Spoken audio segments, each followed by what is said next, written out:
আর্কটিকের বরফ শীতল শান্ত পরিবেশে এখন উত্তেজনার পারদ তুঙ্গে। ন্যাটোর চোখের সামনে বারেন্টাস সাগরের বিশাল জলরাশি এখন রাশিয়ার সামরিক শক্তির রণক্ষেত্র। রাশিয়া শুধু মহড়ায় দিচ্ছে না, তারা অনেকটা হুঁশিয়ারি দিচ্ছে যে ক্রেমলিন প্রস্তুত। বিশ্ব কি তবে নতুন কোনো শীতল যুদ্ধের দোরগোড়ায় দাঁড়িয়ে?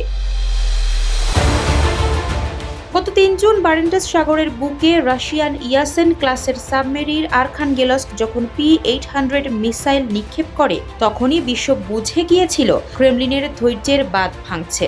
এর রেশ কাটতে না কাটতেই ১৬ ঘন্টার এক মরণপণ মিশন নিয়ে আকাশে ডানা মেলে পরমাণু বোমা বহনে সক্ষম Tu-160। এই Tu-160 এমন কোনো সাধারণ যুদ্ধবিমান নয়, এটি আধুনিক প্রযুক্তির এক বিধ্বংসী মরণাস্ত্র। ম্যাক 2 গতির চেয়ে দ্রুত ছুটতে সক্ষম এই বিমান ৪৫ টন পারমাণবিক অস্ত্র নিজের মধ্যে ধারণ করে উড়ে বেড়াতে পারে।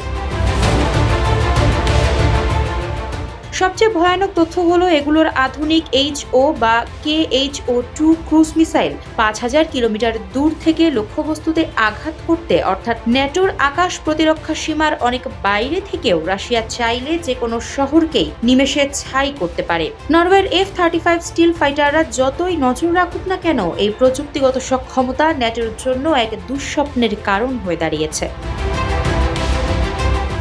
এদিকে সামরিক বিশ্লেষকরা বলছেন আর্কটিক এখন পারমাণবিক যুদ্ধের নতুন ফ্রন্টলাইন। রাশিয়া তাদের ভৌগোলিক আধিপত্য বিস্তারে যে কোনো ঝুঁকি নিতে প্রস্তুত। ন্যাটোর দোরগোড়ায় রাশিয়ার এই মহাশক্তি কি বিশ্বকে তৃতীয় কোনো বিশ্বযুদ্ধের দিকে টেনে নিয়ে যাচ্ছে? প্রশ্ন এখন একটাই, এই খেলা কত দূর গড়াবে? আফসারা নাজ, নিউজ ডেস্ক, ইত্তেফাক।